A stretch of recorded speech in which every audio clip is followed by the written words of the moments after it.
Just think.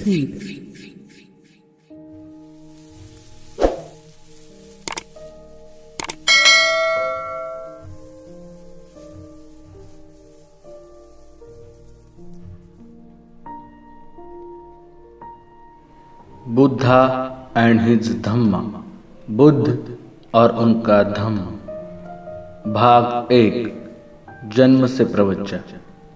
14, संघ से संघर्ष। 1, सिद्धार्थ को शाक्य संघ का सदस्य बने 8 वर्ष बीत चुके थे। 2, वह संघ का बड़ा ही वफादार और दृढ़ सदस्य था। जितनी दिलचस्पी उसे निजी मामलों में थी, उतनी ही दिलचस्पी उसे संघ के मामलों में भी थी। 3, उसकी सदस्यता के 8वें वर्ष में एक ऐसी घटना घटी जो सिद्धार्थ के परिवार के लिए दुर्घटना बन गई और उसके अपने लिए जीवन मरण का प्रश्न। 4, इस दुखांत प्रकरण का आरंभ इस प्रकार हुआ। 5, शाक्य के राज्य से सटा हुआ कोलियों का राज्य था। रोहिणी नदी दोनों राज्यों की विभाजक रेखा थी। 6, शाक्य और कोलीय दोनों ही रोहिणी नदी के पानी से अपने अपने खेत सींचते थे। हर फसल पर उनका आपस में विवाद होता था कि रोहिणी के जल का पहले और कितना उपयोग कौन करेगा।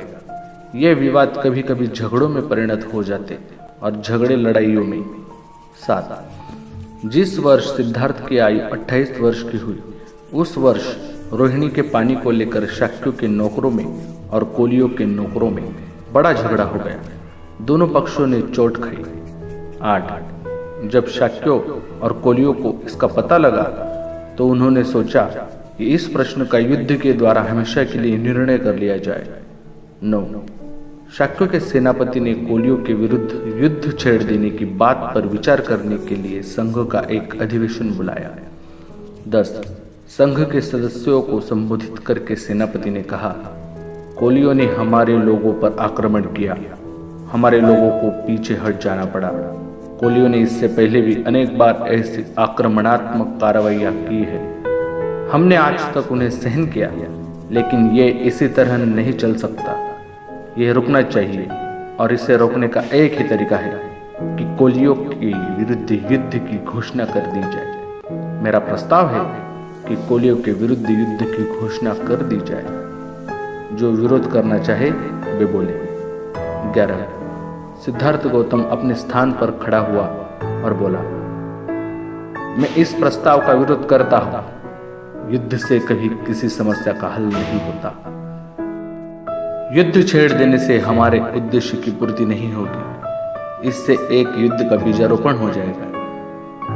जो किसी की हत्या करता है उसे कोई दूसरा हत्या करने वाला मिल जाता है। जो किसी को जीतता है उसे कोई दूसरा जीतने वाला मिल जाता है। जो किसी को लूटता है उसे कोई लूटने वाला मिल जाता है। 12, सिद्धार्थ गौतम ने अपनी बात जारी रखी। मुझे ऐसा लगता है कि शाक्यों को कोलियों के विरुद्ध युद्ध छेड़ने में जल्दबाजी से काम नहीं लेना चाहिए। पहले सावधानी से इस बात की जांच करनी चाहिए कि वास्तव में दोषी कौन सा पक्ष है।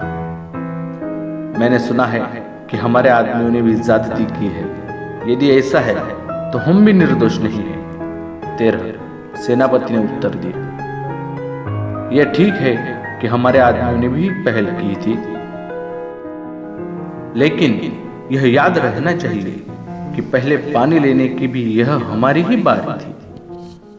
14, सिद्धार्थ गौतम ने कहा, इससे स्पष्ट है कि हम भी सर्वथा निर्दोष नहीं हैं। इसलिए मेरा प्रस्ताव है कि हम अपने में से 2 आदमी चुनें और कोलियों से भी कहा जाए कि वे भी अपने में से 2 आदमी चुनें और फिर ये चारों मिलकर एक 5वां आदमी चुनें। ये 5 आदमी मिलकर झगड़े का निपटारा कर दे।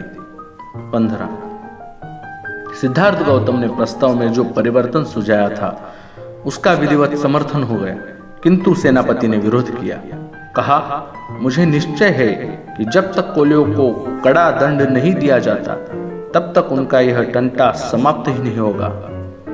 16, प्रस्ताव और उसमें सुझाए हुए परिवर्तन पर मत लेने आवश्यक हो गए। पहले सिद्धार्थ के सुझाए परिवर्तन पर ही मत लिए गए। बहुत बड़े बहुमत से सिद्धार्थ का सुझाव अमान्य हो गया। 17। इसके बाद सेनापति ने स्वयं अपने प्रस्ताव पर मत मांगी। सिद्धार्थ गौतम ने फिर खड़े होकर विरोध किया। उसने कहा, मेरी प्रार्थना है कि संघ इस प्रस्ताव को स्वीकार न करे। शाक्य और कोलिय निकट संबंधी है, परस्पर एक दूसरे का नाश करने में बुद्धिमानी नहीं है।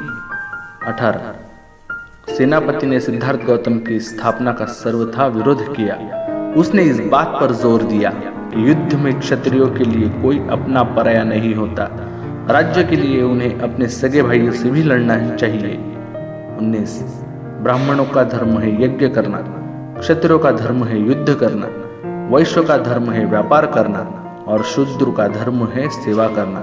हर किसी को अपना अपना धर्म निभाने में ही पुण्य है, यही शास्त्र की आज्ञा है। 20। सिद्धार्थ का उत्तर था, जहां तक मैं समझ सका हूं, धर्म तो इस बात के हृदय संगम करने में है कि वैर से वैर कभी शांत नहीं होता, यह केवल अवैर से ही शांत हो सकता है। 21। सेनापति बेसब्र हो उठा, बोला, इस दार्शनिक शास्त्रार्थ में पढ़ना बेकार है। स्पष्ट बात यह है कि सिद्धार्थ को मेरा प्रस्ताव अमान्य है। हम संघ का मत लेकर इसका निश्चय करें कि संघ का क्या विचार है। 22। तदनुसार सेनापति ने अपने प्रस्ताव पर लोगों के मत मांगे। बड़े भारी बहुमत से प्रस्ताव पास हो गया। Thanks for watching video. Subscribe your own YouTube channel, Just Think, and press the bell icon for notifications.